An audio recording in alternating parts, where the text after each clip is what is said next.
Indigo के लगातार flight cancel करने के बाद अब 6 गंभीर सवाल उठ रहे हैं, जिसका जवाब एयरलाइन को देना होगा। पहला सवाल आपको दिखाते हैं कि किस तरह से 1 नवंबर से 1 दिसंबर के बीच आखिर क्या हुआ। ये पहला सवाल है। सरकार के मुताबिक नए FDTL नियम 1 नवंबर से ठीक तरह से लागू थे, कोई समस्या रिपोर्ट नहीं हुई, तो फिर 1 महीने के बाद सिस्टम अचानक से क्यों रह गया। सवाल नंबर 2 है कि क्या 100 पायलटों की कमी से पूरी एयरलाइन ठप हो सकती है। एक ऐसी एयरलाइन जो 2000 से भी ज्यादा फ्लाइट चलाती है प्रतिदिन, क्या प्लानिंग इतनी कमजोर कि हल्की कमी से पूरी व्यवस्था ध्वस्त हो गई। और सवाल नंबर 3 है कि 2 साल पहले से पता था कि FDTL लागू होंगे, नियम लागू होंगे, फिर तैयारी क्यों नहीं की। क्योंकि इंडिगो ने पहले ही DGCA को बताया था कि नए नियमों से स्टाफिंग लागत बढ़ेगी, फिर भी भर्ती और ट्रेनिंग समय पर आखिर क्यों नहीं बढ़ाएगी। चौथा सवाल, पायलट नहीं थे फिर भी विंटर शेड्यूल क्यों बढ़ाया गया। क्या बिना पर्याप्त पायलटों के अधिक फ्लाइट जोड़ना एक व्यावसायिक जोखिम था जो यात्रियों पर थोप दिया गया, और DGCA ने आखिर इसकी मंजूरी कैसे दी। पांचवा सवाल कि जब पता था कि फ्लाइट कैंसिल होगी तब टिकट बुकिंग क्यों जारी रखी गई, और यात्रियों से पैसे लेकर ऐसी फ्लाइट क्यों बेचते रहे जिन्हें उड़ाया ही नहीं जा सकता था। और छठा सवाल कि सरकार इतनी बड़ी एयरलाइन को आखिर कब और कैसे दंडित करेगी।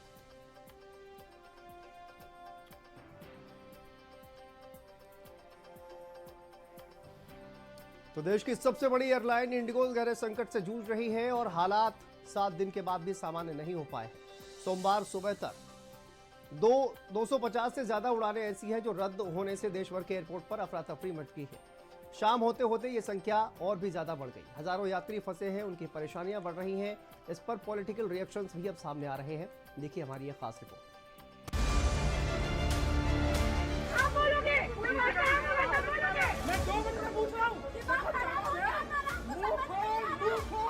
मैडम कुछ सॉल्यूशन तो दे दो।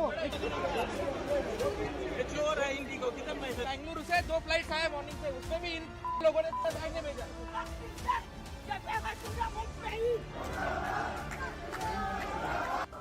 दिल्ली, बेंगलुरु, मुंबई, चेन्नई हो या पुणे, शायद ही कोई ऐसा बड़ा एयरपोर्ट बचा हो जहां इंडिगो का संकट ना दिख रहा हो। अभी तक 3900 से ज्यादा फ्लाइट्स रद्द हो गई हैं। पूरे देश में फ्लाइट्स को लेकर हाहाकार मचा हुआ है।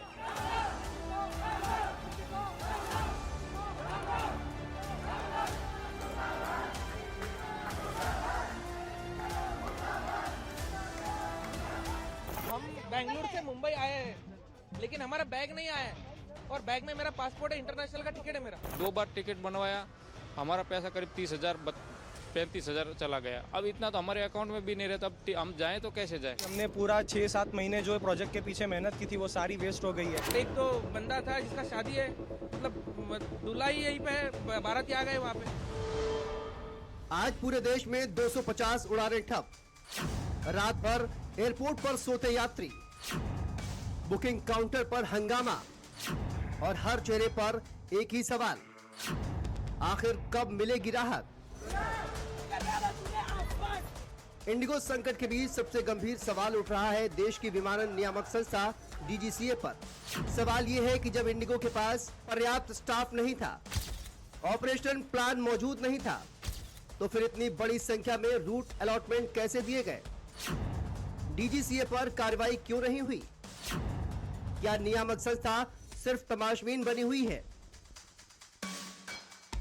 इस पूरे मामले ने अब सियासी रंग भी पकड़ लिया है। समाजवादी पार्टी के अध्यक्ष अखिलेश यादव ने सरकार पर तीखा हमला बोला है। इंडिगो फ्लाइट से ही सरकार झुक गई है, फ्लाइट ही झुका दे रही है सरकार को। आखिरकार कारण क्या है।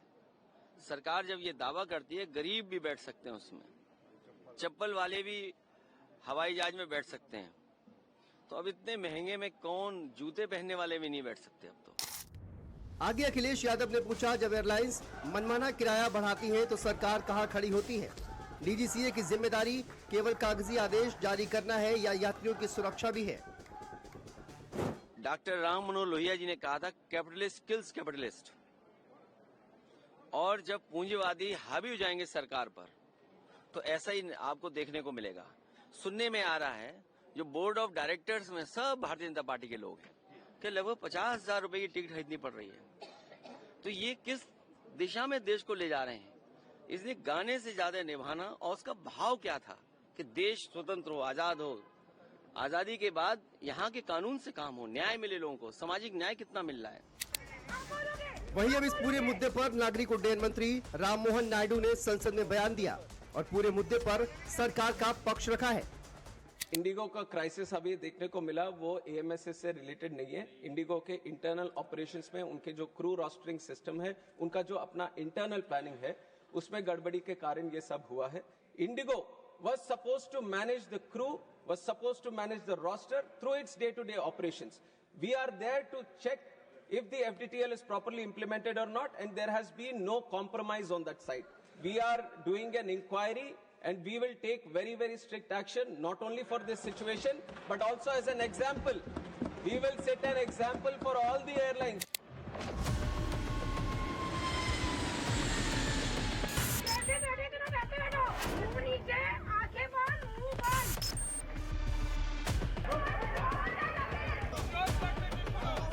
नहीं मालूम ना, किसी को तो बुलाओ, कोई तो जवाबदारी देगा। एक तरफ यात्रियों की पीड़ा, दूसरी तरफ सरकार की नाकाफी कार्रवाई और तीसरी तरफ जवाबदेही से बचती संस्थाएं। इंडिगो संकट अब सिर्फ एयरलाइन की विफलता नहीं, बल्कि सिस्टम की नाकामी की कहानी बनता जा रहा है। अब देखना होगा कि DGCA कब हरकत में आता है, सरकार जवाबदेही तय करती है या नहीं, और सबसे बड़ा सवाल, क्या फंसे यात्रियों को जल्द ही राहत मिलेगी? ब्यूरो रिपोर्ट, भारत समाचार।